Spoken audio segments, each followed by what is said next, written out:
서울 강남 세브란스 병원 VIP 병실.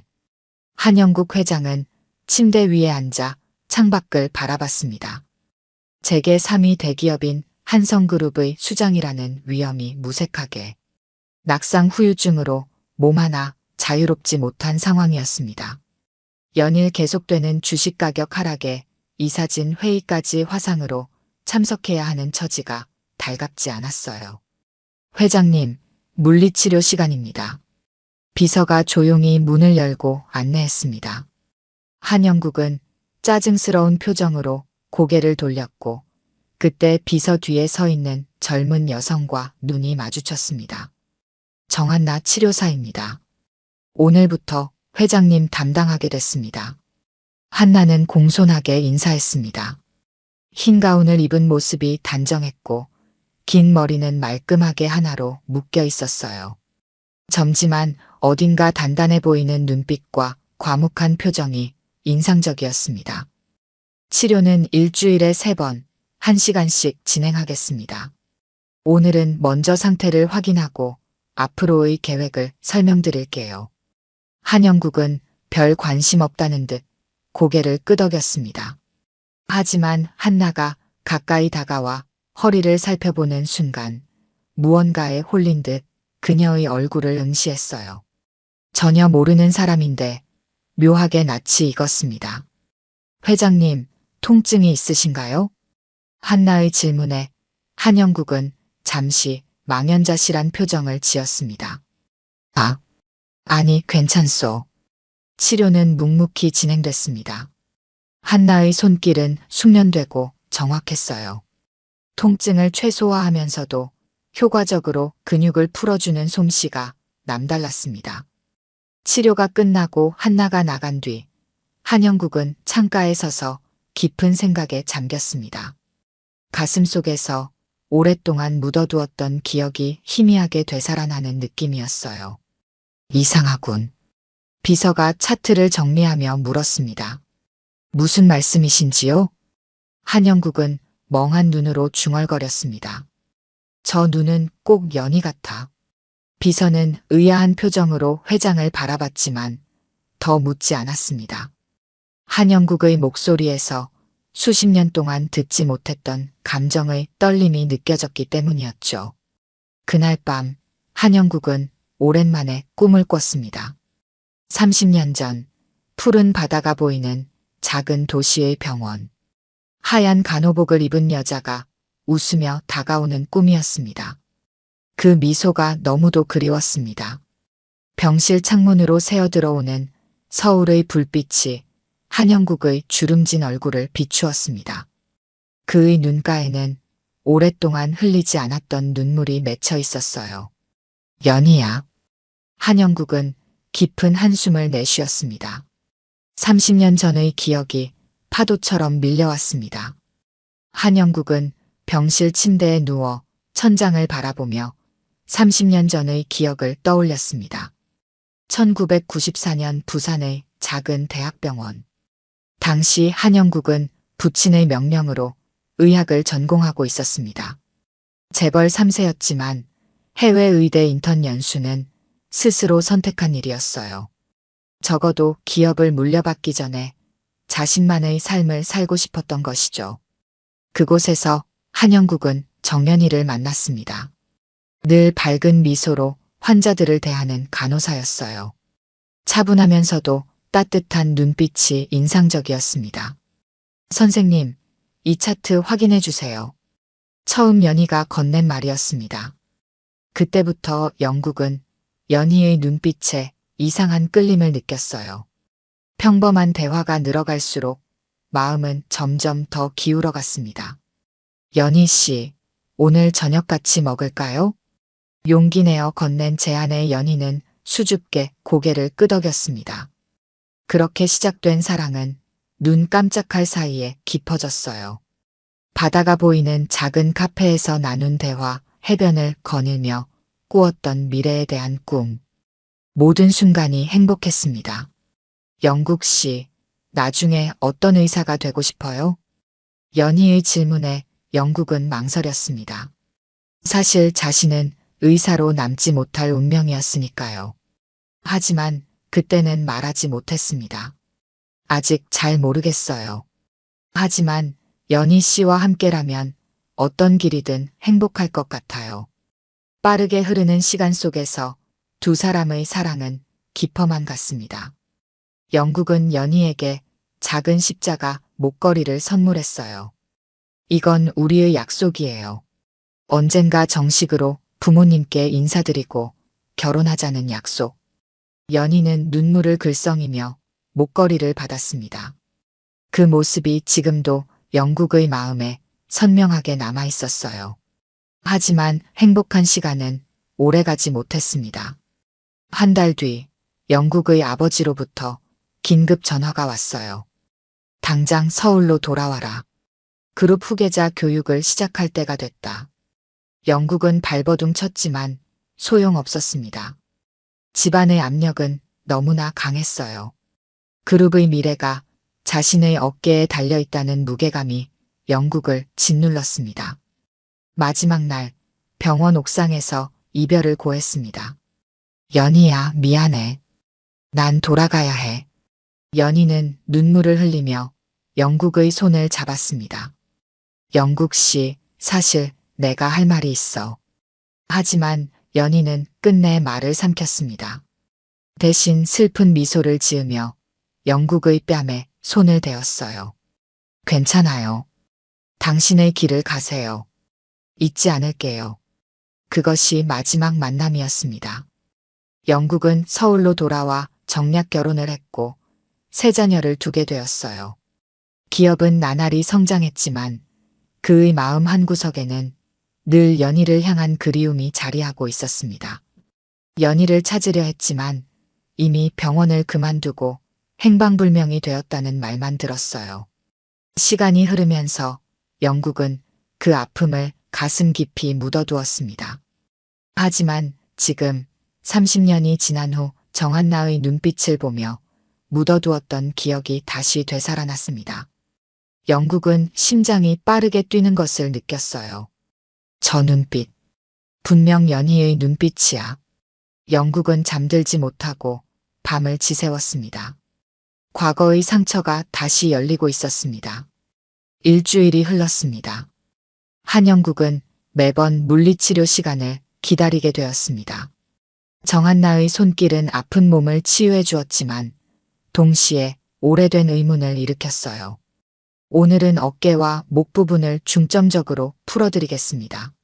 한나는 평소처럼 차분한 목소리로 말했습니다. 영국은 고개를 끄덕이며 그녀의 모든 동작을 주시했어요. 한나가 집중하여 등 근육을 풀어주는 동안 영국은 그녀의 얼굴에서 연희의 흔적을 찾으려 애썼습니다. 한나가 몸을 숙여 영국의 어깨를 치료하는 순간이었습니다. 가운 사이로 무언가가 반짝였어요. 작은 십자가 목걸이였습니다. 영국의 눈이 커졌습니다. 심장이 멎을 것 같았어요. 저 목걸이, 30년 전 연희에게 선물했던 바로 그것이 아닌가? 영국은 숨을 고르며 물었습니다. 치료사님, 혹시 그 목걸이 특별한 의미가 있나요? 한나는 잠시 멈칫했습니다. 손으로 목걸이를 만지며 조심스럽게 대답했어요. 이건 어머니가 주신 거예요. 항상 소중히 여기라고 하셨죠. 영국의 가슴이 쿵 내려앉았습니다. 머릿속이 하얘졌어요. 정연이가 그토록 하려 했던 말, 그날 옥상에서 끝내 하지 못했던 말이 무엇이었는지 짐작이 갔습니다. 치료가 끝난 후 영국은 자신의 의심을 확인해야 했습니다. 비서를 불러 조용히 지시했어요.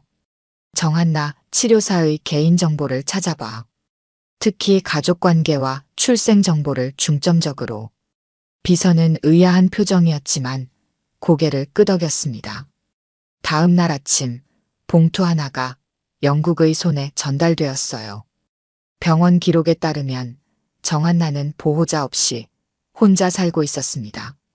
모친은 몇 달 전 폐암으로 사망했고 부친은 불명으로 기재되어 있었어요. 그리고 가장 충격적인 사실, 모친의 이름은 정은이었습니다. 영국은 손이 떨렸습니다. 노트북을 열어 추가 정보를 검색했어요. 주민등록 초본 사본이 화면에 나타났습니다. 정은이의 개명 전 이름은 정연이었습니다. 개명 시점은 한나가 태어난 직후였어요. 연희가 이름을 바꿨구나. 영국은 의자에 깊이 몸을 묻었습니다. 눈앞이 캄캄해졌어요. 그날 연희가 하려 했던 말, 그리고 갑작스러운 이별 후 행방불명된 이유. 모든 것이 하나로 연결되었습니다. 설마 한나가 내 딸이란 말인가?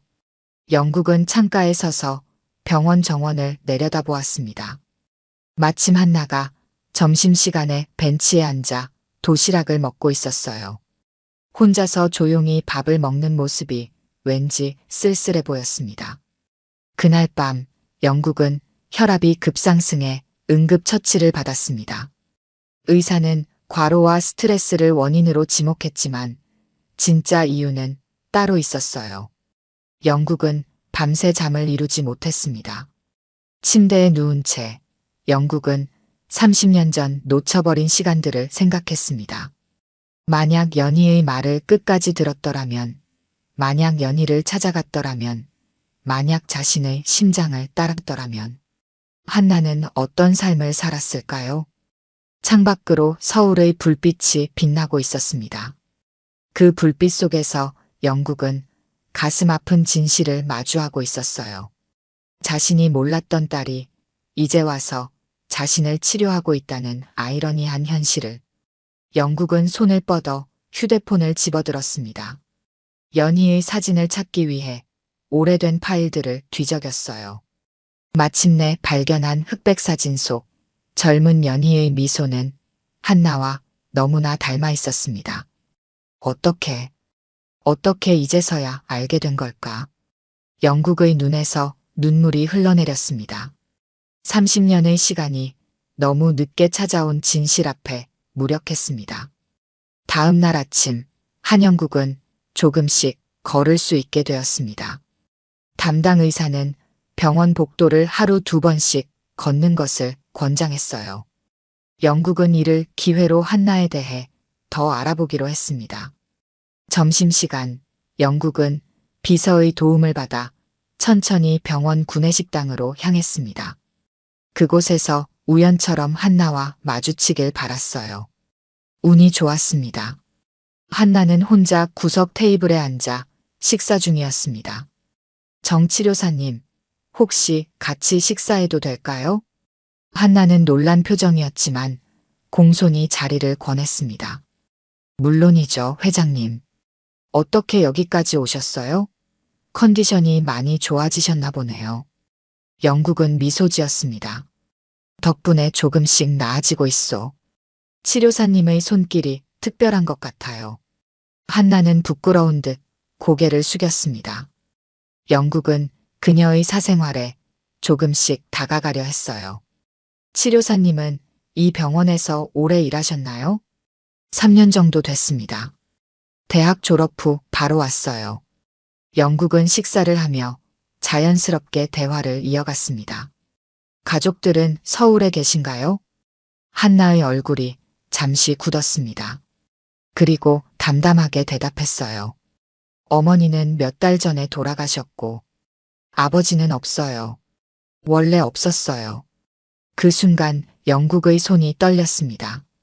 젓가락이 테이블 위로 떨어졌어요.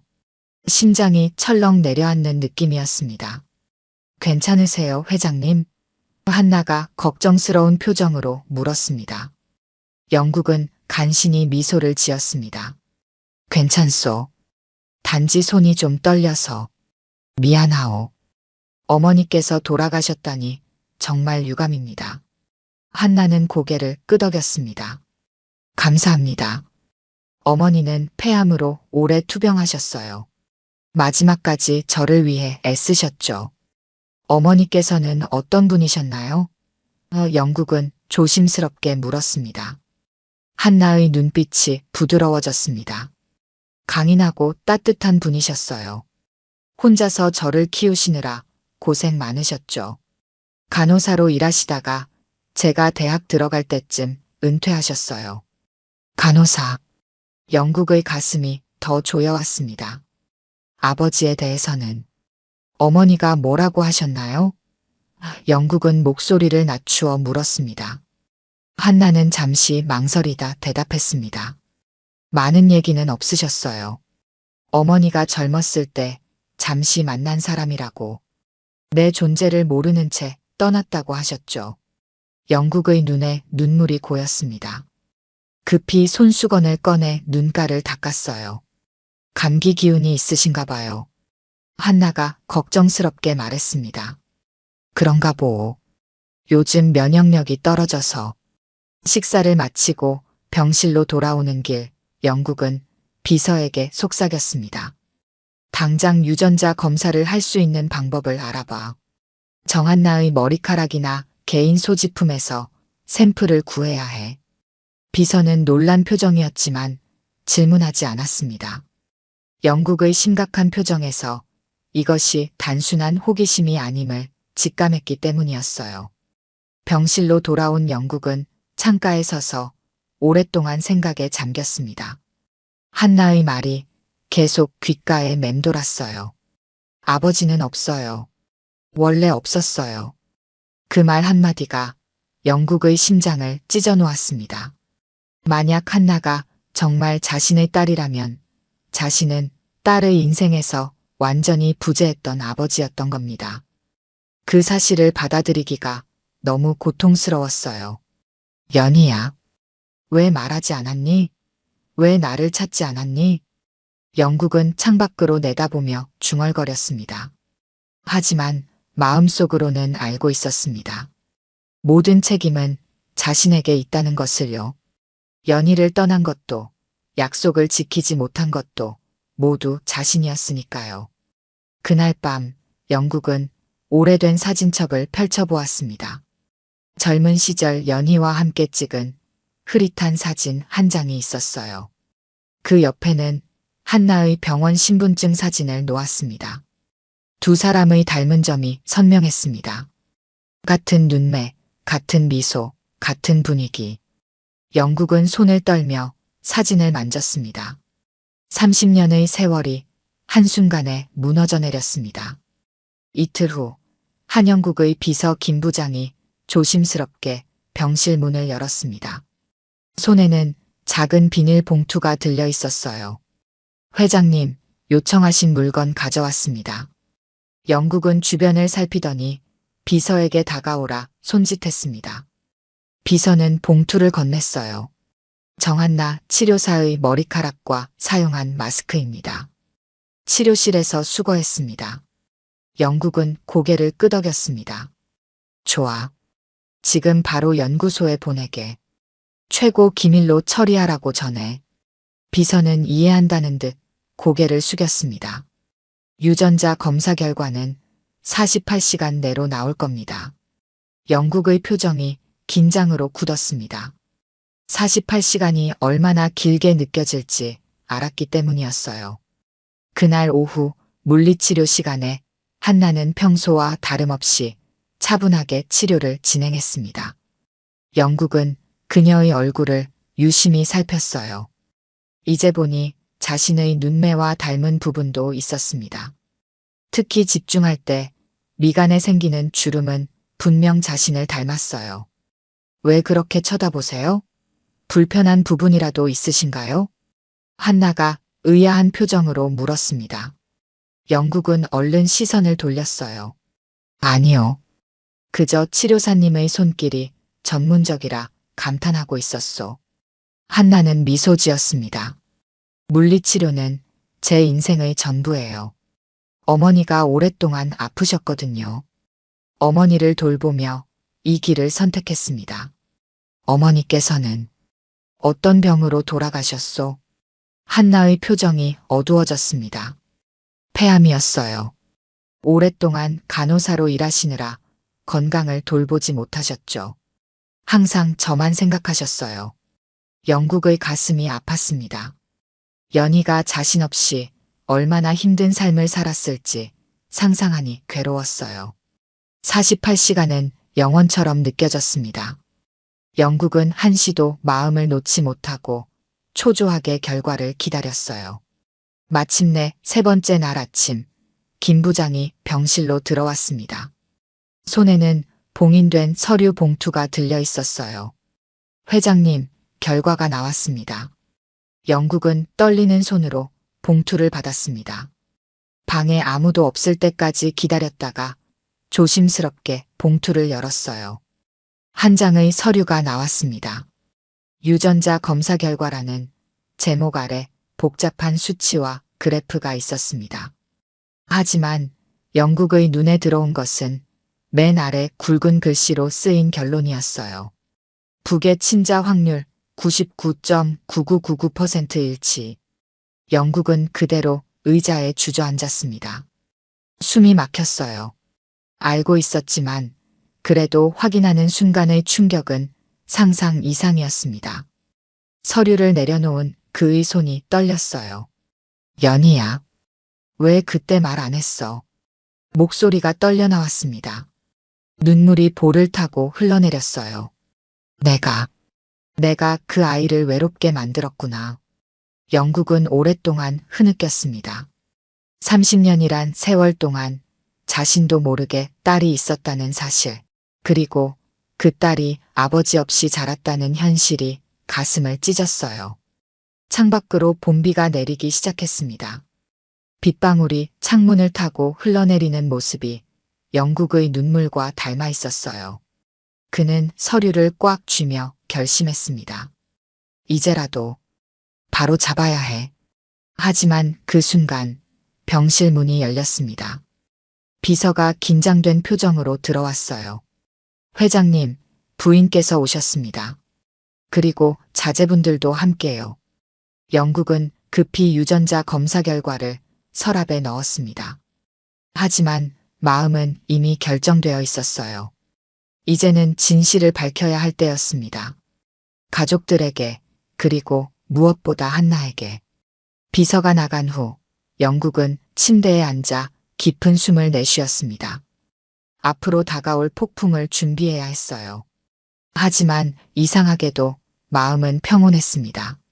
오랫동안 짊어졌던 무거운 짐을 내려놓을 시간이 온 것 같았어요. 창밖의 비는 점점 더 거세게 내렸습니다. 마치 오래된 죄와 후회를 씻어내리는 듯 했어요. 한성그룹 본사 23층 회의실. 한영국은 휠체어에 앉아 테이블 끝에 자리했습니다. 맞은편에는 부인 민숙자와 자녀들이 굳은 표정으로 앉아 있었어요. 다들 바쁜데 갑자기 무슨 일이신지. 장남 한도윤이 먼저 입을 열었습니다. 영국은 깊은 숨을 내쉬었습니다. 오늘 중요한 이야기를 해야 할 것 같구나. 그리고는 테이블 위에 봉투를 올려놓았어요. 유전자 검사 결과가 담긴 봉투였습니다. 이게 뭡니까? 차남 한도진이 물었습니다. 영국은 천천히 이야기를 시작했습니다. 30년 전 내가 의대생이었을 때 만난 사람이 있었다. 정연이라는 간호사였지. 민숙자의 표정이 굳어졌습니다. 영국과의 결혼이 정략 결혼이었음을 알고 있었지만 과거 연인에 대한 이야기는 처음 듣는 것이었어요. 그때 나는 아버지의 뜻을 거스르지 못하고 그녀를 떠나 너희 어머니와 결혼했다. 하지만 내가 몰랐던 사실이 있었어. 영국은 봉투를 열어 유전자 검사 결과를 꺼냈습니다. 연희는 내 아이를 가진 채로 떠났던 거야. 뭐라고요? 민숙자가 자리에서 벌떡 일어났습니다. 얼굴이 하얗게 질려 있었어요. 영국은 무거운 표정으로 계속했습니다. 그 아이가 지금 내 물리치료를 맡고 있는 정한나라는 치료사야. 유전자 검사 결과 99.9999% 일치한다. 순간 회의실이 얼어붙었습니다. 한동안 아무도 말을 하지 못했어요. 민숙자가 먼저 목소리를 높였습니다.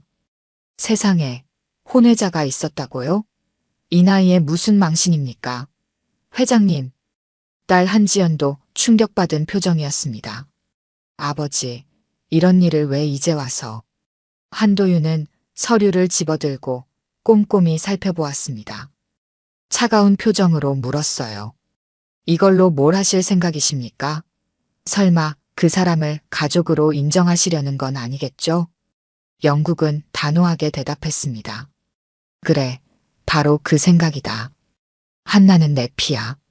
내 자식이라고. 장내가 순식간에 아수라장이 되었습니다. 민숙자는 히스테리컬하게 소리쳤어요. 30년 전 연인의 딸이라고요? 증거가 이것뿐입니까? 모함일 수도 있잖아요. 그 여자가 돈을 노리고 접근한 걸 수도 있어요. 영국은 고개를 저었습니다. 한나는 내가 누군지도 모른다. 자신이 내 딸인 것도 아직 모르고 있어. 아버지. 도진이 조용히 말했습니다. 이런 사실이 언론에 새나가면 그룹 전체가 흔들릴 수 있습니다. 주가에도 큰 타격이 있을 거예요. 맞아요. 지연이 거들었습니다. 더구나 지금은 후계 구도가 논의되는 시점인데 갑자기 혼외자가 등장하면 이사회에서도 문제가 될 거예요. 영국은 단호하게 말했습니다. 이건 기업의 문제가 아니라 인간으로서의 문제다. 내가 30년 동안 모르고 살았다고 해서 그 아이에게 책임을 다하지 않을 이유가 되지 않는다. 민숙자가 차가운 목소리로 물었습니다. 그래서 어쩌겠다는 거예요? 재산을 나눠주겠다는 겁니까? 영국은 깊은 숨을 내쉬었습니다. 그 아이에게 아무런 잘못 없다. 날 미워해도 그녀는 내 피다. 한성가의 일원으로 인정할 생각이다. 절대 안 됩니다. 도윤이 테이블을 내리쳤습니다. 이런 식으로 갑자기 외부인을 들여오면 그룹 전체가 흔들릴 겁니다. 더구나 그 치료사가 회장님의 지위를 노리고 있다면요. 영국은 고개를 저었습니다. 한나는 그런 사람이 아니다. 너희가 만나보면 알 거야. 민숙자의 눈에 눈물이 고였습니다. 30년 넘게 회장님 내조했는데 이런 식으로 저를 무시하시는 건가요? 영국은 한숨을 내쉬었습니다. 숙자, 자네를 무시하는 게 아니야. 하지만 이건 내가 반드시 해야 할 일이네. 회의실 안의 긴장감이 극에 달했습니다. 가족 간의 균열이 눈에 보일 듯 했어요. 그룹 비서실장이 조심스럽게 문을 두드렸습니다. 회장님, 이사회에서 연락이 왔습니다. 이 소식을 들었다면서요. 영국은 놀란 표정이었습니다. 벌써 새어나갔나? 도윤이 냉소적으로 웃었습니다. 이런 일이 비밀로 묻힐 리 없잖아요. 이사회에서도 난리가 났을 겁니다. 영국은 휠체어에서 일어서려 했지만 힘이 부족했습니다. 대신 단호한 목소리로 말했어요. 내 결정은 변함없다. 한나에게 모든 진실을 말할 것이며 그녀가 원한다면 가족으로 인정할 것이다. 민숙자와 자녀들의 얼굴에 분노와 당혹감이 교차했습니다. 한성가의 오랜 평화는 깨졌고 권력 다툼의 서막이 올랐어요. 그날 밤 한성그룹 본사 건물의 불빛이 평소보다 늦게까지 꺼지지 않았습니다. 가족 내 균열은 이제 돌이킬 수 없는 지경에 이르렀어요. 다음 날 아침 한영국은 병원에서 마지막 물리치료를 받게 되었습니다. 퇴원을 앞두고 있었기 때문이었죠. 한나는 평소처럼 조용히 치료실에 들어왔습니다. 오늘이 마지막 치료네요, 회장님. 상태가 많이 좋아지셨어요. 영국은 한나의 얼굴을 바라보았습니다. 이제 와서 보니 자신과 닮은 점이 더욱 뚜렷하게 보였어요. 특히 인매와 턱선이 자신의 젊은 시절과 꼭 닮아 있었습니다. 정치료사, 치료 후에 잠시 시간을 내줄 수 있겠소?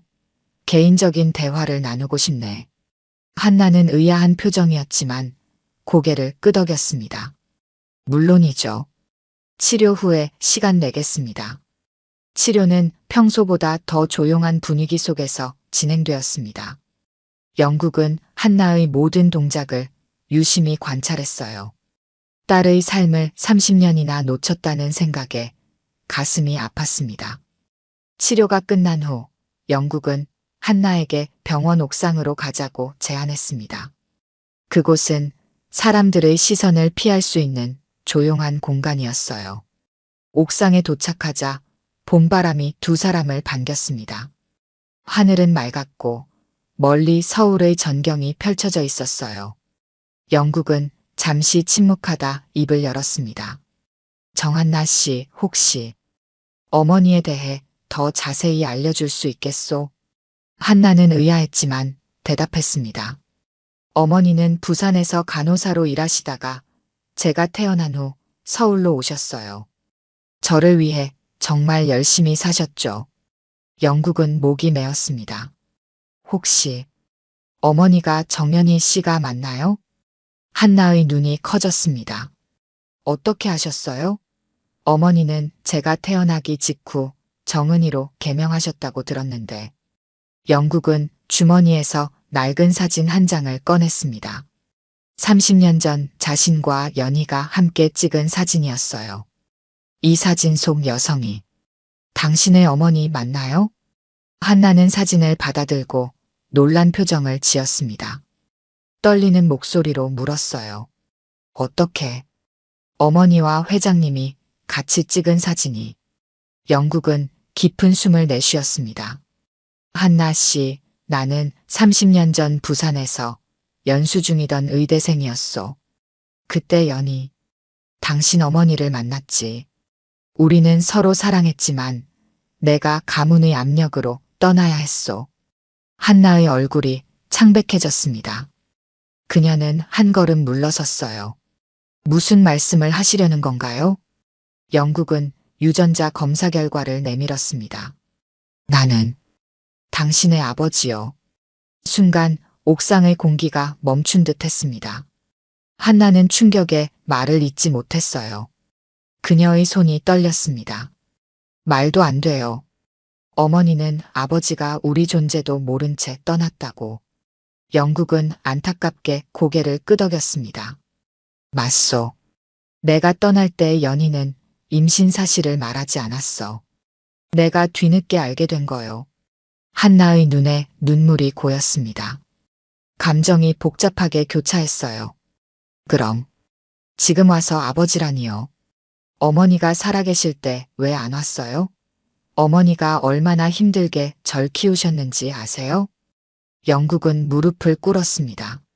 재계 3위 거물 한성그룹 회장이 딸 앞에 무릎을 꿇은 것이었어요.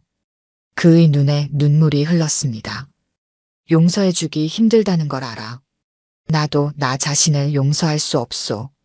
하지만 모든 걸 잃어도 너만은 딸이라는 걸 세상에 말하고 싶다.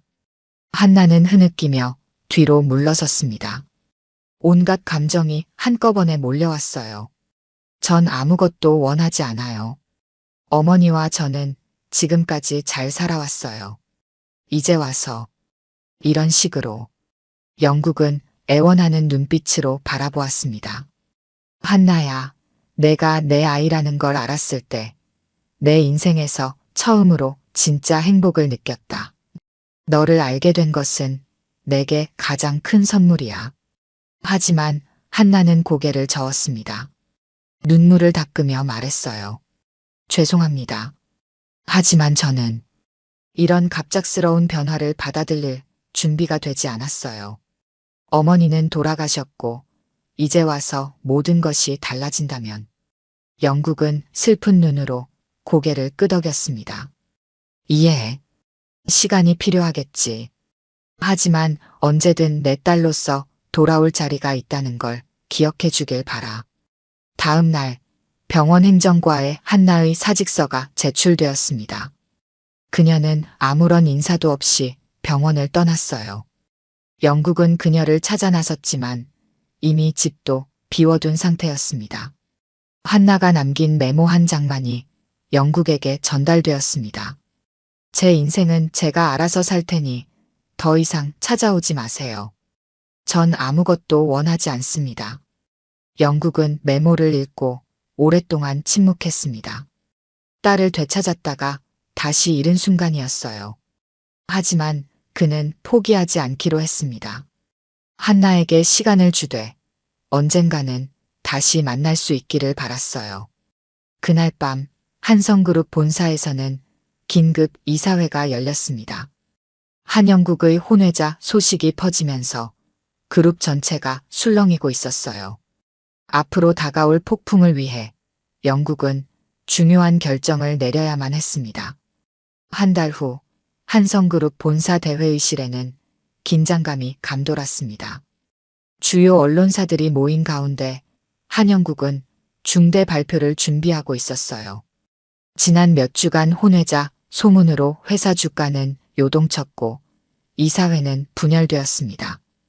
영국은 단상에 섰습니다. 그의 옆에는 민숙자와 자녀들이 굳은 표정으로 앉아 있었어요. 오늘 저는 중요한 결정을 알리기 위해 이 자리에 섰습니다. 저는 한성그룹 회장직에서 자진 사퇴합니다. 기자들 사이에서 술렁임이 일었습니다. 카메라 플래시가 연달아 터졌어요. 개인적인 이유로 더 이상 그룹을 이끌 수 없다고 판단했습니다. 후임 회장은 이사회에서 결정될 것이며 저는 명예회장으로 물러나 고문 역할만 수행하겠습니다. 민숙자의 얼굴에 미소가 번졌습니다. 그녀는 이 순간을 기다려왔던 듯 했어요. 반면 도윤과 도진의 표정은 복잡했습니다. 두 형제 사이에 후계 경쟁이 치열해질 것이 분명했기 때문이었죠. 기자회견이 끝난 후 한성가의 본가에서는 가족회의가 열렸습니다. 민숙자가 먼저 입을 열었어요. 이제 그 여자 일은 끝난 건가요? 더 이상 우리 가족에게 영향을 주지 않겠죠? 영국은 피곤한 표정으로 대답했습니다. 한나에 대한 이야기를 하는 것이라면 그건 개인적인 문제야. 회사 일과는 별개로 하겠다. 지연이 한숨을 내쉬었습니다. 아버지, 이제 와서 그 사람을 찾아다니면 언론에 또 보도될 거예요. 그냥 평범하게 사는 그 사람도 원치 않을 거예요. 영국은 창밖을 바라보며 말했습니다. 내가 찾든 말든 그건 내 문제야. 너희는 각자 할 일이나 해라. 도윤이 냉소적인 미소를 지었습니다. 회장직을 내려놓으셨으니 이제 제가 후계자로 나서야겠죠? 도진이 날카롭게 끼어들었습니다. 형, 이사회에서 결정한다고 하셨잖아요. 아직 정해진 게 없어요. 두 형제의 눈빛에서 팽팽한 긴장감이 느껴졌습니다. 지연은 무력한 표정으로 두 오빠를 바라보았어요.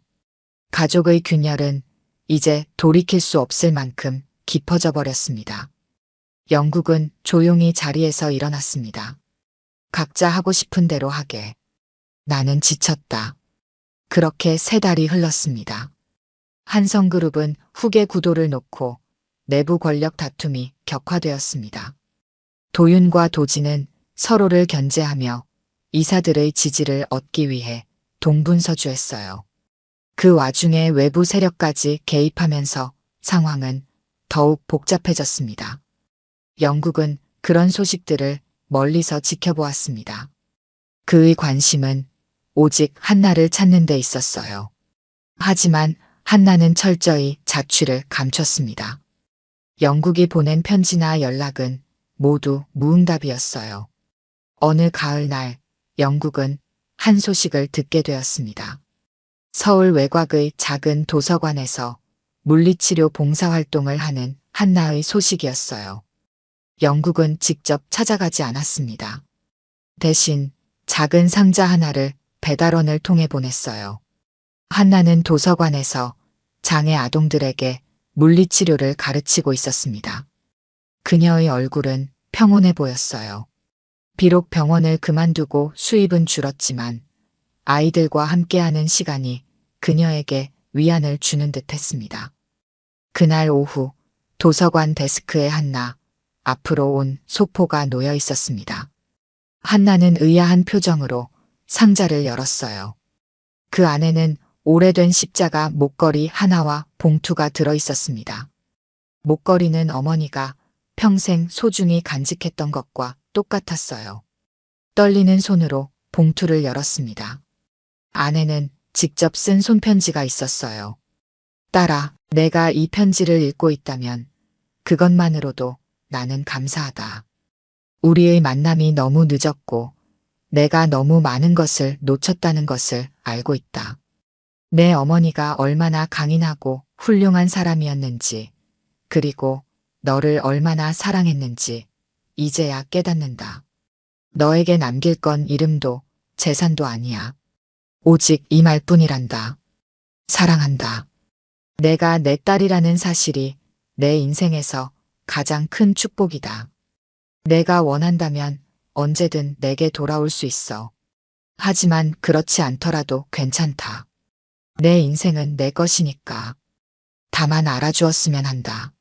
내가 누구든 어디에 있든 아버지의 사랑은 변함없다는 것을. 아버지가. 한나는 편지를 읽고 조용히 눈물을 흘렸습니다. 그리고 어머니의 목걸이와 똑같은 그 십자가를 꺼내 만져보았어요. 가슴 속에서 복잡한 감정이 일었습니다. 창밖으로 가을 바람이 불어오고 있었습니다. 나뭇잎들이 춤을 추듯 흩날렸어요. 한나는 편지를 조용히 접고 가방에 넣었습니다. 그리고 어떤 결정을 내린 듯 입가에 작은 미소가 번졌어요. 일주일 후 한영국의 자택문 앞에 한 사람이 서 있었습니다. 한나였습니다. 그녀의 눈에는 더 이상 분노나 혼란이 보이지 않았어요. 대신 조용한 결심이 담겨 있었습니다.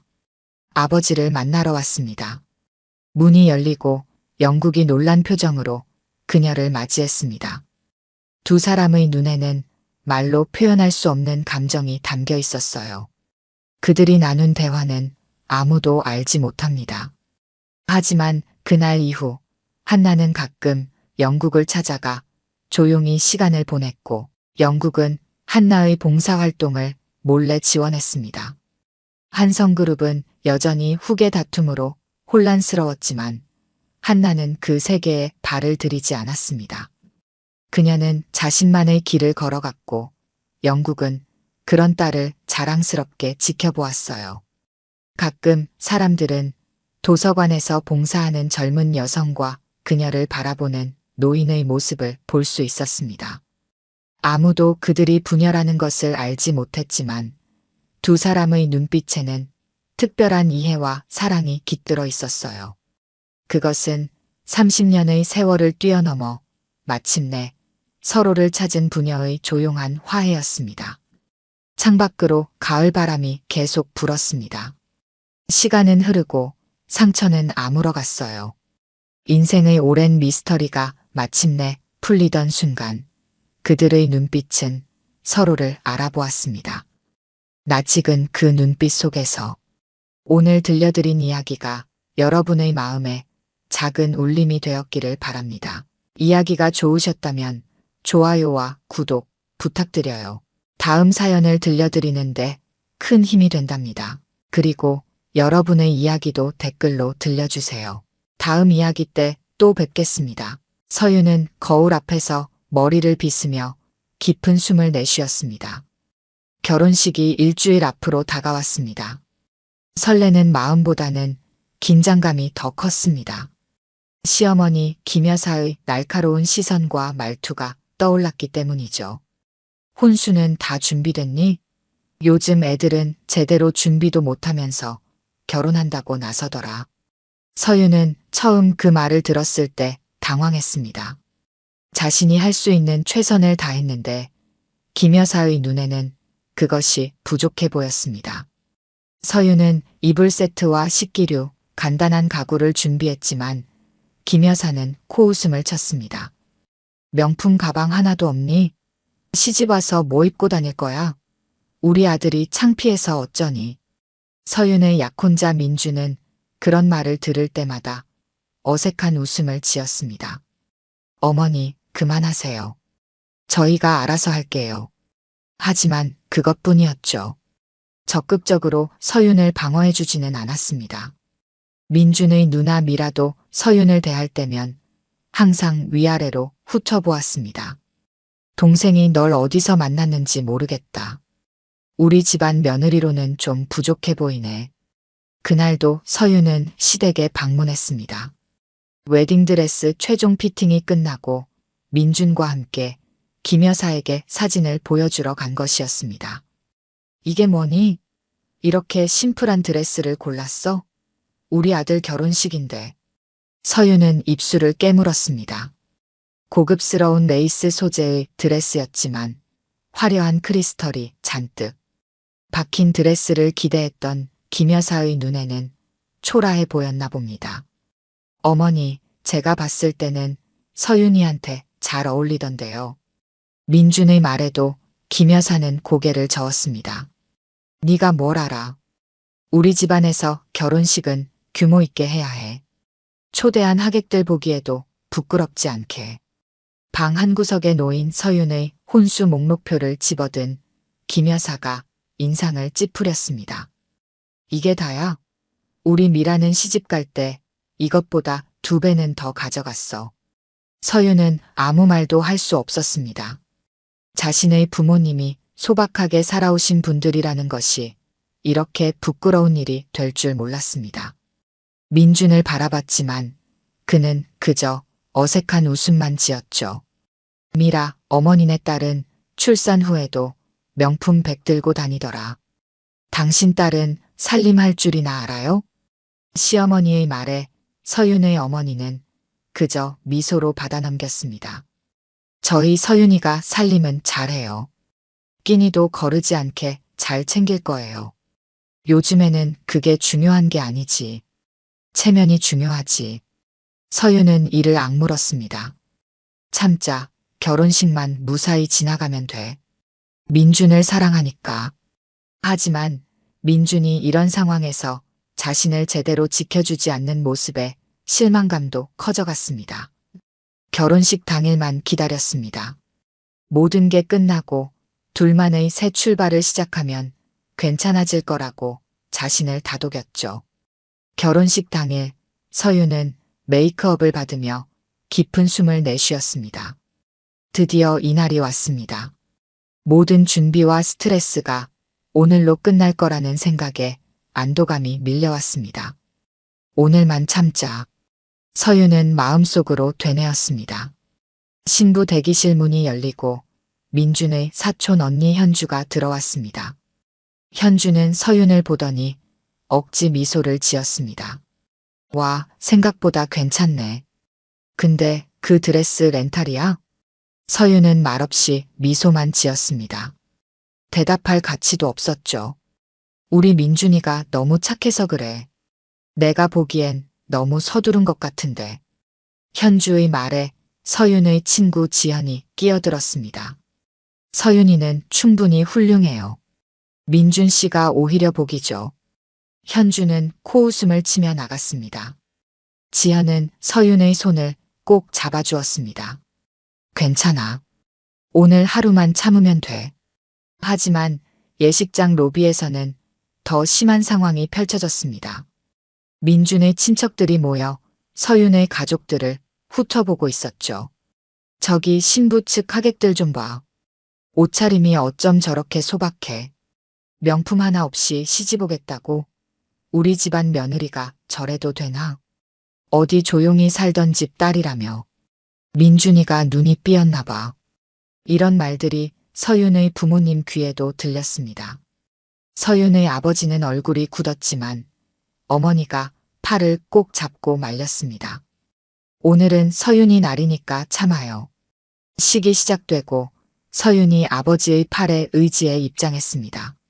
하얀 드레스를 입은 서윤은 단아하고 아름다웠습니다. 하지만 김 여사의 얼굴에는 미소가 없었죠. 식이 진행되는 내내 김 여사는 주변 하객들에게 속삭였습니다. 드레스가 좀 심플하죠? 제가 좀 더 화려한 걸로 권했는데. 서윤과 민준이 성혼 선언을 하고 첫 키스를 나눈 후 축하 파티가 이어졌습니다. 서윤의 작은 이모 지은이 접근해 왔습니다. 지은은 서윤의 어머니와는 달리 도시에서 사업을 하며 성공한 여성이었습니다. 서윤아, 축하한다. 행복하게 살아라. 지은은 서윤을 꼭 안아주며 귓속말을 했습니다. 참을 만큼 참았다. 이제 진짜 모습을 보여줄 때가 됐어. 서윤은 무슨 뜻인지 몰라 의아해했지만 지은은 미소만 지었습니다. 이어서 지은은 김 여사에게 다가갔습니다. 축하드립니다. 좋은 며느리를 얻으셨네요. 김 여사는 형식적인 미소를 지으며 고개를 끄덕였습니다. 지은은 봉투 하나를 내밀었습니다. 작은 성의입니다. 서윤이를 잘 부탁드릴게요. 김 여사는 봉투를 받아들며 네, 그럼요. 라고 대답했습니다. 축의금 봉투처럼 보였지만 그 안에는 특별한 것이 있었습니다. 한 장의 메모가 동봉되어 있었죠. 식이 끝나고 신혼부부가 퇴장한 후 하객들은 하나둘 자리를 떴습니다. 김 여사와 민준의 아버지는 축의금을 정리하기 시작했습니다. 그때 지은의 봉투를 발견한 김 여사가 봉투를 열었습니다. 어머, 이게 뭐지? 봉투 안에는 생각보다 많은 금액의 축의금과 함께 작은 카드가 들어 있었습니다.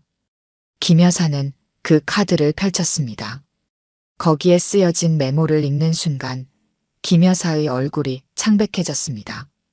여보, 이거 봐요. 김 여사의 남편이 메모를 함께 읽었습니다. 그의 얼굴도 순식간에 굳어버렸습니다. 메모에는 이렇게 적혀 있었습니다. 딸 부탁으로 지금까지 신분을 숨겼습니다. 서윤은 태평양그룹 유일한 상속녀입니다. 태평양그룹? 김 여사는 메모를 다시 읽었습니다. 손이 떨려왔습니다. 태평양그룹이라면 국내 10대 기업 중 하나였습니다. 백화점, 호텔, 리조트 등 여러 계열사를 거느린 거대 기업이었죠. 여보, 이게 장난인가요? 김 여사의 남편이 메시지를 확인하며 물었습니다. 김 여사는 말없이 고개를 저었습니다. 봉투 안에는 메모 외에도 명함이 들어 있었습니다. 태평양그룹 회장 박성준. 그리고 그 아래에는 손글씨로 서윤의 아버지라고 적혀 있었습니다. 말도 안 돼. 김 여사의 손에서 명함이 떨어졌습니다. 김 여사는 지금까지 서윤의 부모님을 만날 때마다 그저 평범한 중산층 가정이라고만 생각했습니다. 서윤의 아버지는 조용한 성격의 수수한 옷차림을 했고 어머니 역시 소박했습니다. 그들이 말하길 작은 사업체를 운영한다고 했죠. 하지만 지금 이 메모와 명함은 그 모든 것이 거짓이었음을 보여주고 있었습니다. 서윤이 부모님이 평범해 보였잖아요. 이게 말이 되나요? 김 여사의 남편은 잠시 생각에 잠겼다가 말했습니다. 그러고 보니 결혼 준비 과정에서 서윤이 부모님은 항상 모든 비용을 현금으로 지불했어. 카드를 쓰지 않았지. 맞아요. 그리고 서윤이 아버지가 늘 운전기사와 함께 왔던 것도 기억나요? 우리는 그저 사업이 잘 돼서 기사를 쓰는구나 했는데 김 여사의 머릿속에 서윤의 부모님과 관련된 기억들이 하나둘 떠올랐습니다. 소박한 옷차림 속에서도 느껴지던 품위, 어떤 상황에서도 흐트러지지 않던 자세, 그리고 자신의 무례한 언행에도 항상 미소로 대응하던 모습까지. 딸 부탁으로 신분을 숨겼다. 김 여사는 메모의 문구를 다시 읽었습니다. 서윤이가 자신의 배경을 숨기고 싶어 했다는 거네요. 혹시 우리 민준이가 서윤이 집안 배경 때문에 결혼하는 걸로 오해받고 싶지 않았을 수도 있어요.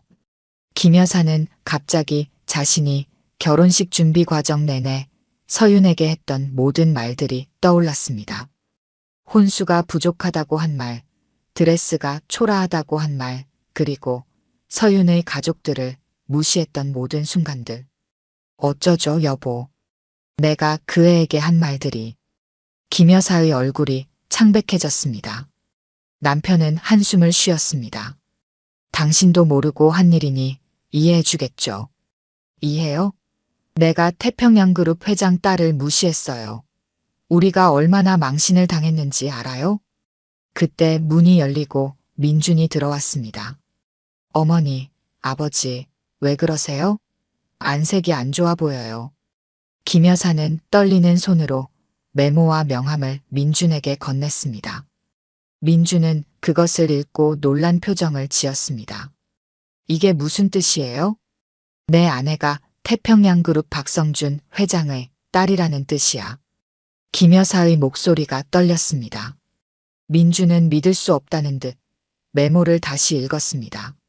서윤이가 이런 사실을 숨겼다고요? 왜요? 아마도 내가 그녀의 배경이 아닌 그녀 자체를 사랑하는지 시험해보고 싶었던 것 같구나. 민준의 아버지가 말했습니다. 민준의 얼굴이 굳어졌습니다. 그는 결혼 준비 기간 동안 서윤이 시어머니에게 무시당할 때마다 제대로 그녀를 지켜주지 못했습니다. 자신이 서윤에게 얼마나 실망스러운 존재였는지 깨달았죠. 서윤이에게 가봐야겠어요. 민준이 일어섰습니다. 안 돼. 김 여사가 민준의 팔을 붙잡았습니다.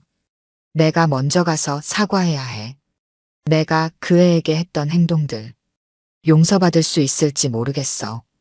그때 갑자기 하객 한 명이 뛰어들어왔습니다. 큰일 났습니다. 기자들이 밖에 몰려왔어요. 태평양그룹 회장 딸의 결혼식이라는 소문이 퍼진 것 같아요. 기자들이라고요? 김 여사는 충격에 휩싸였습니다. 어떻게 이런 일이? 민준의 아버지가 창문으로 달려가 밖을 내다봤습니다. 정말로 호텔 입구에 카메라를 든 기자들이 몰려 있었습니다. 이미 태평양그룹 회장 딸의 결혼식이라는 소문이 퍼진 모양이었죠. 어서 서윤이가 있는 곳으로 가봐야겠어요. 김 여사는 서둘러 말했습니다. 김 여사는 주변의 시선도 무시한 채 달리기 시작했습니다. 신부 대기실 쪽으로 향하는 그녀의 발걸음은 어느 때보다 급했습니다. 면목 없는 마음에 어떤 말을 해야 할지 생각조차 나지 않았습니다. 대기실 앞에 도착한 김 여사는 잠시 숨을 고르며 망설였습니다. 그때 문이 열리고 서윤의 작은 이모 지은이 나왔습니다. 아, 오셨군요. 지은은 담담하게 말했습니다. 서윤이 좀 볼 수 있을까요? 김 여사의 목소리가 떨렸습니다. 지은은 김 여사를 가만히 바라보았습니다. 왜 보시려고요? 더 무시하려고요? 김 여사는 그 말에 고개를 떨궜습니다. 아닙니다. 사과하려고요. 제가 정말 무례했습니다. 지은은 한동안 김 여사를 관찰하다가 이내 문을 열어주었습니다. 들어가세요. 김 여사가 대기실로 들어서자 서윤은 창가에 서 있었습니다. 하얀 웨딩드레스를 입은 뒷모습이 더없이 아름다웠습니다. 서윤은 천천히 돌아섰고 그녀의 눈에는 슬픔이 깃들어 있었습니다.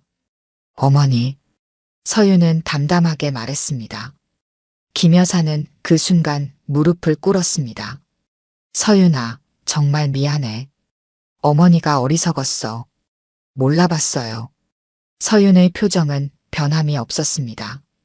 그녀는 김 여사를 바라보며 한숨을 내쉬었습니다. 제가 태평양그룹 딸이라는 사실을 알고 나서야 사과하시는 건가요? 김 여사는 말문이 막혔습니다. 서윤의 말이 맞았습니다. 그녀가 재벌가 딸이라는 사실을 알기 전까지 김 여사는 서윤을 무시했습니다.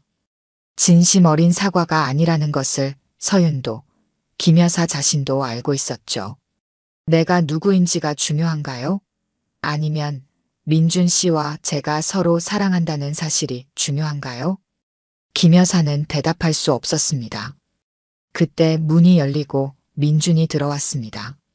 그는 무릎 꿇은 어머니와 슬픈 눈으로 바라보고 있는 서윤을 번갈아 쳐다봤습니다. 서윤아. 민준이 다가갔습니다. 민준 씨도 알게 됐나요?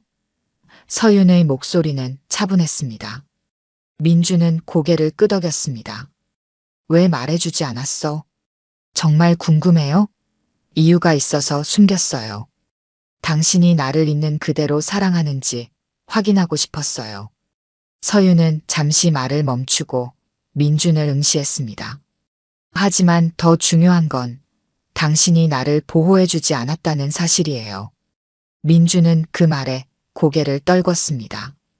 그는 자신이 서윤을 어머니의 무시로부터 제대로 지켜주지 못했다는 사실을 잘 알고 있었습니다. 서윤아, 내가 잘못했어. 용서해줘. 민준의 목소리가 떨렸습니다. 서윤은 창가로 다시 고개를 돌렸습니다. 밖에는 기자들이 몰려들기 시작했고 호텔 직원들이 그들을 막고 있었습니다. 이미 모든 게 밖으로 새어나간 것 같네요. 서윤이 말했습니다. 지은이 다시 방에 들어왔습니다. 서윤아, 어떻게 할래? 기자들이 계속 오고 있어. 서윤은 깊은 숨을 내쉬었습니다. 그녀의 눈에서 눈물이 흘러내렸습니다. 이렇게 될 줄 알았다면 결혼식을 더 조용히 할 걸 그랬어요. 늦었어요. 서윤이 김 여사와 민준을 바라보며 말했습니다. 식을 중단해 주세요. 그 말에 김 여사는 충격에 빠졌습니다. 서윤아, 그게 무슨 말이야? 다시 생각해보고 싶어요. 이대로 결혼해도 될지. 서윤의 목소리는 흔들렸지만 그녀의 눈빛은 단호했습니다. 서윤의 말은 방 안에 있는 모든 사람들을 얼어붙게 했습니다. 민주는 서윤에게 다가갔습니다. 서윤아, 제발 다시 생각해줘. 내가 잘못했어. 앞으로는 내가 널 지켜줄게. 서윤은 고개를 저었습니다. 지금 와서 하는 말이네요. 당신이 진정으로 나를 사랑했다면 내가 누구든 상관없이 나를 지켜줬어야 했어요. 그때 방문이 열리고 서윤의 아버지 박성준 회장이 들어왔습니다. 그의 얼굴은 평소와 같이 차분했지만 눈빛은 단호했습니다. 서윤아, 괜찮니? 박성준은 딸에게 다가갔습니다. 서윤은 아버지를 보자 눈물을 참지 못했습니다. 아버지, 이제 모든 게 밖으로 새어나갔어요. 박성준은 딸을 안아주었습니다. 괜찮아. 내가 원하는 대로 하면 돼. 김 여사는 아직도 무릎을 꿇은 채로 있었습니다. 그녀는 소문으로만 들었던 태평양 그룹의 실세, 박성준 회장이 자신의 사위 부모 앞에 서 있다는 사실이 믿기지 않았습니다. 회장님, 김 여사가 떨리는 목소리로 말했습니다. 박성준은 김 여사를 바라보았습니다. 그의 눈빛에는 분노가 깃들어 있었습니다. 제 딸을 무시하셨다고요. 김 여사는 더 이상 말을 잇지 못했습니다. 박성준은 그녀에게서 시선을 돌려 민준에게 말했습니다. 당신은 내 딸을 보호하지 않았소. 그런 남자에게 내 딸을 맡길 수 없습니다. 민준은 고개를 떨궜습니다. 그의 어깨가 축 처졌습니다. 지은이 상황을 정리하기 위해 나섰습니다. 호텔 측의 이야기에서 기자들을 통제하도록 할게요. 그리고 하객들에게는 제가 직접 이야기하겠습니다. 박성준이 말했습니다. 그는 서윤의 손을 잡고 함께 방을 나섰습니다. 로비로 내려간 그들은 이미 소문을 들은 하객들의 놀란 시선을 받았습니다. 일부 사람들은 이미 휴대폰으로 사진을 찍고 있었죠. 박성준은 단상으로 올라가 마이크를 잡았습니다. 그의 모습은 위험이 넘쳤고 사람들은 자연스럽게 조용해졌습니다. 여러분, 오늘 이 자리에 와주셔서 감사합니다. 저는 서윤의 아버지 박성준입니다. 그 말에 하객들 사이에서 놀라움의 탄성이 흘러나왔습니다. 태평양 그룹 회장이라는 소문이 사실임을 확인하는 순간이었죠. 개인적인 이유로 지금까지 제 신분을 공개하지 않았습니다. 하지만 오늘 뜻하지 않게 알려지게 되었습니다. 박성준은 잠시 말을 멈추고 서윤을 바라보았습니다. 서윤은 아버지 옆에 조용히 서 있었습니다. 하지만 더 중요한 소식이 있습니다. 오늘 이 결혼식은 서윤의 의사에 따라 진행하지 않기로 했습니다. 하객들 사이에서 다시 한번 놀라움의 탄성이 흘러나왔습니다. 많은 사람들이 소곤거리기 시작했습니다. 오늘 이 자리에 와주신 모든 분들께 불편을 끼쳐드려 죄송합니다. 모든 책임은 저에게 있습니다. 돌아가실 때 직원들이 준비한 선물을 받아가시기 바랍니다. 박성준의 짧은 연설이 끝나자 사람들은 혼란스러운 표정으로 서로를 바라보았습니다. 결혼식이 취소되었다는 소식이 순식간에 퍼져나갔습니다. 한편 기자들이 있는 현장 바깥쪽에서는 서윤의 어머니가 취재진을 상대하고 있었습니다. 오늘 이 결혼식은 비공개로 마무리하겠습니다. 더 이상의 질문은 받지 않겠습니다. 그녀의 차분하지만 단호한 태도에 기자들은 더 이상 질문을 던지지 못했습니다. 하지만 이미 태평양그룹 상속녀 결혼식 중단 소식은 SNS를 통해 빠르게 퍼져나가고 있었습니다. 참석자들 사이에서도 재벌 상속녀 루머가 확산되고 있었죠. 결혼식장은 순식간에 혼란에 빠졌습니다. 하객들은 갑작스러운 결혼식 중단 소식에 어리둥절한 표정으로 서로를 바라보며 호텔을 빠져나가기 시작했습니다. 신랑 측 하객들은 특히 당혹스러운 표정이었습니다. 서윤은 신부 대기실로 돌아와 웨딩드레스를 벗고 있었습니다. 그녀의 손이 떨렸습니다. 이모 지은이 다가와 서윤의 어깨에 손을 얹었습니다. 괜찮아. 내가 원하는 대로 하는 거야. 서윤은 고개를 끄덕였습니다. 정말 이렇게 하는 게 맞는 걸까요? 지은은 서윤의 얼굴을 조용히 바라보았습니다. 후회할 것 같으면 아직 늦지 않았어. 민준 씨는 밖에서 기다리고 있어. 서윤의 눈에 다시 눈물이 고였습니다. 그녀는 민준을 진심으로 사랑했습니다. 하지만 결혼 준비 기간 동안 민준이 보여준 태도는 서윤의 마음에 큰 상처를 남겼습니다. 한 번만 더 이야기해 볼게요. 서윤이 말했습니다. 지은은 고개를 끄덕이고 방을 나갔습니다. 잠시 후 민준이 조용히 방으로 들어왔습니다. 그의 얼굴은 창백했고 눈은 충혈되어 있었습니다. 서윤아. 민준의 목소리가 떨렸습니다. 서윤은 민준을 바라보았습니다. 한때 그녀가 사랑했던, 지금도 사랑하는 남자였습니다. 하지만 이제 그녀의 마음에는 의문이 가득했습니다. 민준 씨, 지금 어떤 기분인가요? 민준은 한숨을 내쉬었습니다. 너무 혼란스러워. 내가 누구인지, 왜 그 사실을 숨겼는지. 하지만 그것보다 더 중요한 건 내가 널 실망시켰다는 거야. 서윤은 천천히 고개를 끄덕였습니다. 맞아요. 제가 누구인지는 중요하지 않아요. 저는 그저 당신이 저를 있는 그대로 사랑해 주길 바랐어요. 그리고 필요할 때 저를 지켜주길 바랐죠. 내가 잘못했어. 어머니 앞에서 너를 제대로 지켜주지 못했어. 당신 어머니가 저를, 제 가족을 무시할 때마다 당신은 그저 웃고 넘기기만 했어요. 서윤의 목소리가 떨렸습니다. 난 당신이 날 보호하지 않았단 게 더 슬펐어요.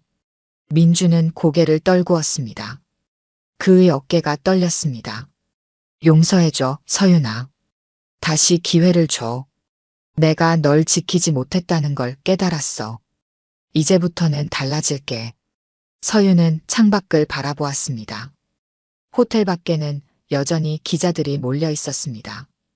그녀의 신분이 공개된 지금, 그녀의 삶은 완전히 달라질 것이었습니다. 민준 씨, 우리 서로 너무 다른 사람인 것 같아요. 그렇지 않아. 우리는 서로 사랑해. 사랑만으로는 부족해요. 서로를 존중하고 어려울 때 지켜줄 수 있어야 해요. 서윤이 말했습니다. 저는 당신을 사랑하지만 지금은 확신이 서지 않아요. 민주는 서윤에게 다가가 그녀의 손을 잡으려 했지만 서윤은 한 걸음 물러섰습니다. 다시 생각하고 싶어요. 우리 관계에 대해, 미래에 대해. 민준의 눈에서 눈물이 흘러내렸습니다. 얼마나 시간이 필요해? 모르겠어요. 당분간은 서로 떨어져 있는 게 좋을 것 같아요. 민준은 말없이 고개를 끄덕였습니다. 더 이상 할 말이 없었습니다. 그는 천천히 방을 나갔고 서윤은 창가에 혼자 남았습니다. 서윤의 부모님이 방으로 들어왔습니다. 그들의 얼굴에는 걱정이 가득했습니다. 괜찮니, 서윤아? 어머니가 물었습니다. 서윤은 고개를 끄덕였습니다. 네, 괜찮아요. 제가 한 결정이니까요. 후회하지 않니? 아버지가 딸의 어깨에 손을 얹으며 물었습니다. 서윤은 깊은 숨을 내쉬었습니다. 아니요, 후회하지 않아요. 이게 맞는 결정이에요. 저는 당분간 혼자 있고 싶어요. 그동안 숨겨왔던 제 모습을 찾아야 할 것 같아요. 부모님은 서로 눈빛을 교환하고 고개를 끄덕였습니다. 그들은 딸의 결정을 존중했습니다. 결혼식이 중단된 소식은 빠르게 퍼져나갔습니다. 저녁 뉴스에는 태평양그룹 회장 딸 결혼식 중 파혼이라는 헤드라인이 등장했습니다. 언론은 이 갑작스러운 사건에 열광했고 각종 추측이 난무했습니다. 신부 측의 요청으로 결혼식이 중단되었습니다. 정확한 이유는 밝혀지지 않았으나 호텔 한편 작은 연회장에 김 여사가 혼자 남아 있었습니다. 모든 하객들은 떠났고 직원들은 장식을 정리하고 있었습니다. 김 여사는 빈 의자에 앉아 멍하니 앞을 바라보고 있었습니다. 민준의 아버지가 연회장으로 들어왔습니다. 여보, 이제 집에 가요. 김 여사는 고개를 저었습니다. 조금만 더 있을게요. 남편은 한숨을 쉬며 자리를 떠났습니다. 김 여사는 빈 결혼식장을 둘러보았습니다. 아름답게 장식된 꽃들, 하객들을 위한 테이블, 그리고 신랑 신부가 서기로 했던 단상까지. 모든 것이 완벽했지만 결혼식은 열리지 않았습니다. 김 여사의 눈에서 눈물이 흘러내렸습니다. 그녀는 자신의 행동이 이런 결과를 가져올 줄은 상상조차 하지 못했습니다. 서윤을 무시하고 그녀의 가족을 무시했던 모든 순간들이 떠올랐습니다. 내가 무슨 짓을 한 거지? 김 여사는 손수건으로 눈물을 닦았습니다. 그녀는 서윤이 재벌가 딸이라는 사실 때문에 후회하는 것이 아니었습니다. 자신이 사람을 겉모습만으로 판단했다는 사실이 부끄러웠습니다. 그때 누군가 연회장으로 들어왔습니다. 서윤의 어머니였습니다. 그녀는 조용히 김 여사 옆에 앉았습니다. 혼자 계시네요. 서윤의 어머니가 말했습니다. 김 여사는 놀라서 고개를 들었습니다. 죄송합니다. 정말 죄송합니다. 서윤의 어머니는 담담하게 고개를 끄덕였습니다. 우리 딸이 정말 상처를 많이 받았어요. 알고 있습니다. 제가 너무 어리석었어요. 우리는 서윤이가 평범한 환경에서 자라길 바랐어요. 그래서 그 아이의 배경을 숨기고 살았죠. 서윤이가 진심으로 자신을 사랑해주는 사람을 만나길 바랐거든요. 김 여사의 눈에서 다시 눈물이 흘러내렸습니다. 저는 진정한 사랑이 뭔지도 모르는 사람이었네요. 겉모습만 보고 사람을 판단했으니. 서윤의 어머니는 김 여사의 손을 가만히 잡아주었습니다. 우리 모두 실수를 해요. 중요한 건 그 실수에서 배우는 거죠. 서윤이는 민준이를 정말 사랑했을까요? 네, 그랬을 거예요. 그래서 더 상처받았겠죠. 김 여사는 고개를 떨구었습니다. 그녀의 어깨가 흐느낌으로 떨렸습니다. 내가 그 애한테 한 짓이 용서받을 수 있을까요? 시간이 지나면. 어쩌면요. 서윤의 어머니는 잠시 더 김 여사와 함께 앉아 있다가 자리에서 일어났습니다. 이제 가봐야 할 것 같네요. 서윤이가 기다리고 있어요. 김 여사는 고개를 끄덕였습니다. 감사합니다. 이렇게 와주셔서. 서윤의 어머니가 떠난 후 김 여사는 혼자 남아 한동안 더 울었습니다.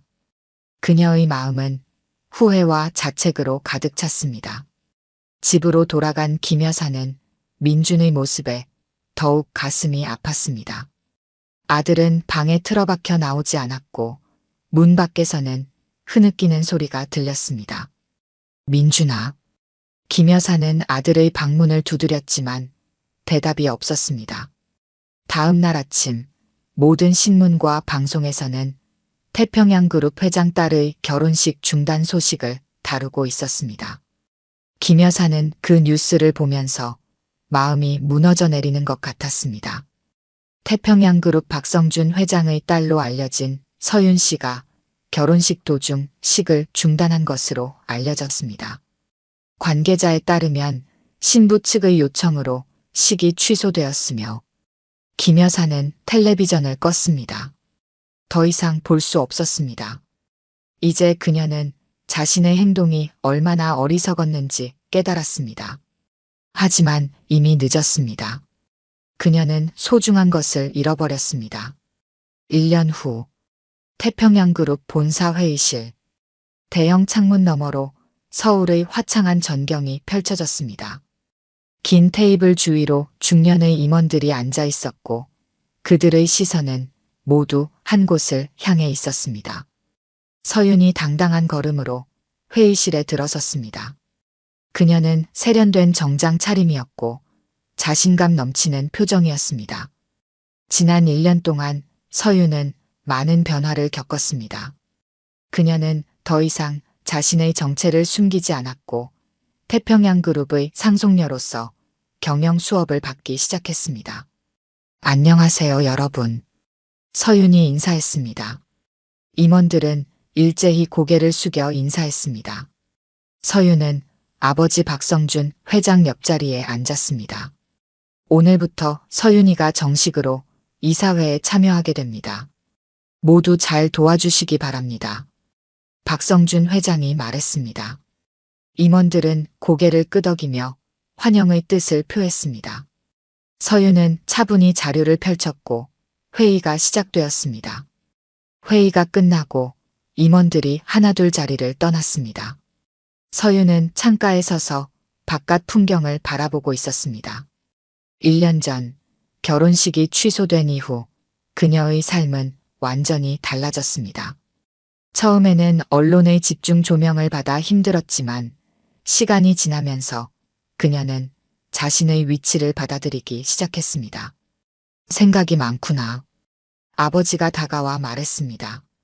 서윤은 미소를 지었습니다. 네, 지난 1년이 꿈만 같아요. 후회는 없니? 서윤은 잠시 생각에 잠겼습니다. 민준과의 결혼을 포기한 것을 후회하는지에 대한 질문이라는 것을 알았습니다. 아니요, 후회는 없어요. 제가 한 선택이 맞았다고 생각해요. 박성준은 딸의 어깨를 토닥였습니다. 넌 항상 옳은 결정을 내리는 법이었지. 그때 비서가 들어와 말했습니다. 회장님, 오후 약속 시간이 되었습니다. 김 여사께서 기다리고 계십니다. 서윤은 그 말에 놀란 표정을 지었습니다. 김 여사라고요? 박성준은 딸을 바라보며 말했습니다. 민준 어머니야. 만나보겠니? 서윤은 잠시 망설였지만 고개를 끄덕였습니다. 네, 만나볼게요. 회의실 문이 열리고 김 여사가 들어왔습니다. 1년 전과는 많이 달라진 모습이었습니다. 화려한 옷차림이나 장신구는 없었고 소박하지만 정갈한 차림새였습니다. 그녀의 얼굴에는 지난 1년간의 후회와 고뇌가 깃들어 있었습니다. 김 여사는 서윤을 보자 깊이 고개를 숙였습니다. 서윤 씨, 오랜만입니다. 서윤은 정중하게 인사를 받았습니다. 안녕하세요, 어머니. 김 여사는 그 호칭에 감정이 북받쳐 올라오는 듯 했지만 참고 말을 이었습니다. 1년 동안 많이 생각했습니다. 제가 정말 잘못했어요. 서윤은 김 여사를 바라보았습니다. 더 이상 분노나 원망의 감정은 없었습니다. 시간이 모든 것을 치유했습니다. 이제 와서 무슨 말을 해도 늦었지만 김 여사가 말을 이었습니다. 제가 사람을 겉모습만으로 판단했던 것 정말 후회합니다. 용서를 바라는 것도 아닙니다. 그저 그동안의 마음을 전하고 싶었어요. 서윤은 잠시 침묵했다가 말했습니다. 민준 씨는 어떻게 지내요? 김 여사의 눈에 눈물이 고였습니다. 많이 달라졌어요. 지금은 해외에서 일하고 있습니다. 당신에게 배운 게 많다고 해요. 서윤은 그 말에 작은 미소를 지었습니다. 민준도 자신의 길을 찾아가고 있다는 소식이 기뻤습니다. 저도 많이 배웠어요. 서윤이 말했습니다. 때로는 어려운 결정이 필요하다는 것을요. 박성준 회장이 자리에서 일어났습니다. 서윤아, 나는 먼저 가볼게. 너희끼리 이야기 나누렴. 회장이 나간 후 김 여사는 조심스럽게 물었습니다. 혹시 민준이를 다시 만날 생각은 없나요? 서윤은 창밖을 바라보았습니다. 그녀의 마음에는 이미 답이 정해져 있었습니다. 지금은 제 길을 가고 있어요. 민준 씨도 자신의 길을 찾아가고 있고요. 언젠가 우리의 길이 다시 만난다면 그때는 서로 더 성장한 모습으로 만날 수 있겠죠. 김 여사는 고개를 끄덕였습니다. 그녀는 더 이상 무리한 요구를 하지 않았습니다. 이제 그녀는 서윤을 있는 그대로 존중할 줄 알았습니다. 서윤은 회의실을 바라보며 깊은 숨을 내쉬었습니다. 이곳은 이제 그녀의 자리였습니다. 더 이상 숨지 않고 당당하게 자신의 모습으로 살아가는 곳. 이제야 제 자리를 찾은 것 같네요. 서윤의 말에 김 여사는 미소를 지었습니다. 그녀도 이제 서윤이 어떤 사람인지 진정으로 알게 되었습니다. 겉모습이 아닌 그녀의 진정한 모습을. 오늘 들려드린 이야기가 여러분의 마음에 작은 울림이 되었기를 바랍니다. 아까 깜빡하신 분들이 계셨다면 좋아요와 구독 부탁드려요. 다음 사연을 들려드리는데 큰 힘이 된답니다. 그리고 여러분의 이야기도 댓글로 들려주세요. 다음 이야기 때 또 뵙겠습니다.